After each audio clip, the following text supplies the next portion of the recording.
Amigos, amigas, Filipo Beltrán, un placer saludarles en este 12 de septiembre del 2022. Vamos con la información del ministro Arturo Saldívar y vaya que hace una increíble revelación, tanto él como también su colaboradora. Fíjate muy bien lo que tuitea esta mañana. Aquí el testimonio de una de mis colaboradoras más cercanas sobre lo que vivimos en los casos ABC y Florence Cassés. Refiere la llamada de Felipe Calderón después de que se metieron ilegalmente en mi casa. No que Felipe Calderón Hinojosa no sabía nada, conoció de los hechos en tiempo real. Bueno, pues no lo dice cualquier persona, lo dice el ministro Arturo Saldívar. Esto es México Informa. Comenzamos, sean bienvenidos.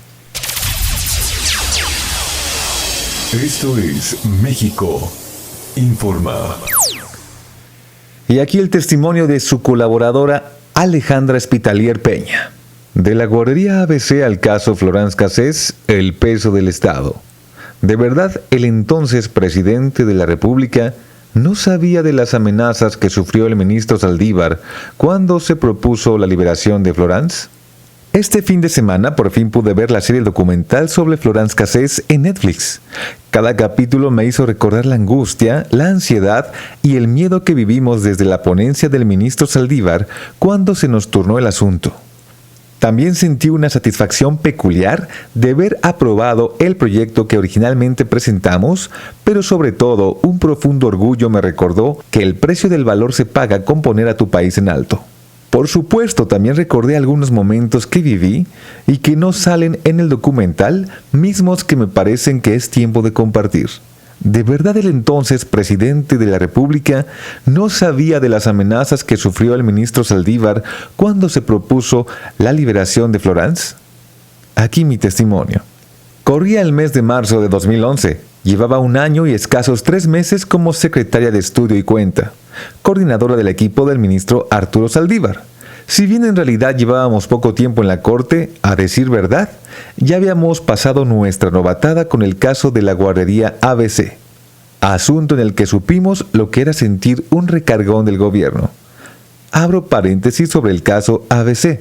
En ese entonces, en el asunto de esta guardería, el secretario de Gobernación, con quien Saldívar llevaba una cercanía suficiente para reconocerla como amistad, litigó el asunto con toda la fuerza para defender a los funcionarios públicos involucrados en el incendio en el que lamentablemente fallecieron 49 niños y más de 70 resultaron gravemente lesionados.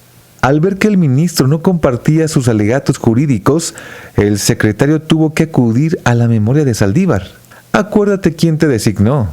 A lo que el ministro contestó: recuérdale al presidente Calderón que no nombró a un subordinado, sino que postuló a un candidato a ministro. Un día antes de presentar oficialmente el proyecto, el ministro Saldívar me mandó llamar para entregarme 3 tantos del documento debidamente firmados por él y me dijo: si para mañana a las 8:30 am no he llegado a la oficina, pase lo que pase, por favor, presentas oficialmente ante la Secretaría General de Acuerdos este proyecto y el otro original lo entregas a los medios de comunicación.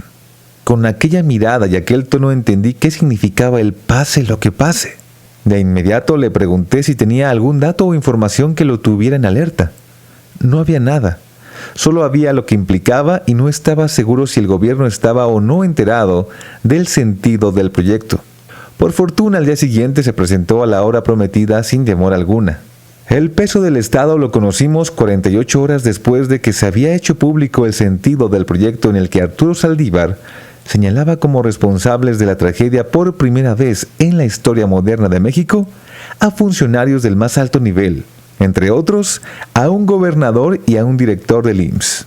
Durante los primeros 2 días de saberse el sentido de la propuesta, era tanta la euforia a favor de nuestro proyecto que prácticamente las plumas y las voces de los distintos medios de información eran unánimes en elogios a la valentía de Saldívar, a los resultados de una investigación y a la esperanza de luz en la historia de la guardería ABC.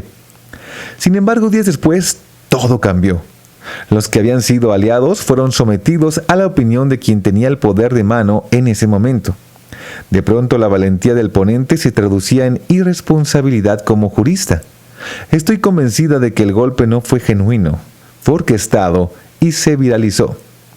Este giro influyó tanto en la opinión pública que incluso familiares y amigos cercanos cuestionaron que señaláramos como responsables a funcionarios de alto nivel. La historia y el paso de los años le dio la razón a Saldívar.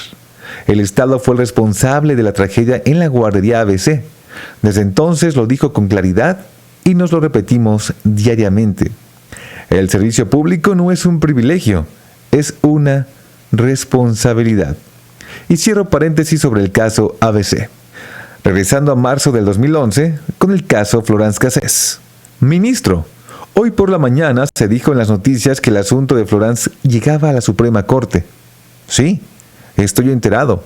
Por favor investiguen si ya llegó y a qué ministro le corresponde el estudio. Cuando supe que nos correspondía el turno para elaborar el proyecto de resolución, palidecí. No podía creer que estaríamos de nuevo en el ojo del huracán. Con cierta angustia corrí a la oficina de Saldívar y le di la información recién recibida. Ministro, vamos a ser los ponentes, pero me tranquiliza que la procedencia del recurso es prácticamente nula. A los que Saldívar respondió, puede ser, pero no utilicemos la técnica para frenar a la justicia. Veamos el recurso y arma un equipo con nuestros mejores secretarias y secretarios. Tenemos que ser creativos y responsables. Como coordinadora de la ponencia, parte de mis funciones era analizar los expedientes y asignar a las personas responsables de estudiarlos. En este asunto no podía designar a un único encargado. Necesitaba penalistas, pero sobre todo constitucionalistas. Se integró el equipo y se repartió el trabajo. Las primeras aproximaciones al expediente me tenían con el estómago permanentemente revuelto. ¿Qué México estábamos viviendo? El secuestro institucionalizado era una realidad que rebasaba a las clases privilegiadas. Todos podíamos ser objeto de un rapto. Asimismo, era escalofriante la forma en la que las autoridades estaban involucradas en temas por demás ilícitos: levantamientos, venganzas, torturas, impunidad y violencia. Tras un minúsculo análisis, Arturo Bárcena, hoy director de la Escuela de Formación Judicial, llegó a proponernos aplicar un precedente norteamericano de lo más reciente. Perry v. New Hampshire, 565 US 228-2012. En dicho caso se producía un efecto de corrupción que afectaba nuclearmente a las pruebas en el juicio. Lo platicó con el ministro Saldívar, quien de inmediato estuvo de acuerdo en utilizarlo en nuestro proyecto. Ello daba entrada técnicamente para el análisis del recurso. Perturbaba las pruebas y en consecuencia conllevaría libertad inmediata de la francesa. La culpabilidad de Cassés no era el tema central del recurso. De lo que se trataba era de analizar si se habían violado sus derechos. No obstante, yo tenía muchas dudas sobre si liberarla era la resolución correcta. Honestamente, mis dudas solo se refugiaban en el miedo. Miedo al enfrentamiento de nueva cuenta con el gobierno, miedo de las venganzas, miedo a formar parte de una historia llena de tortura, crimen y miedo.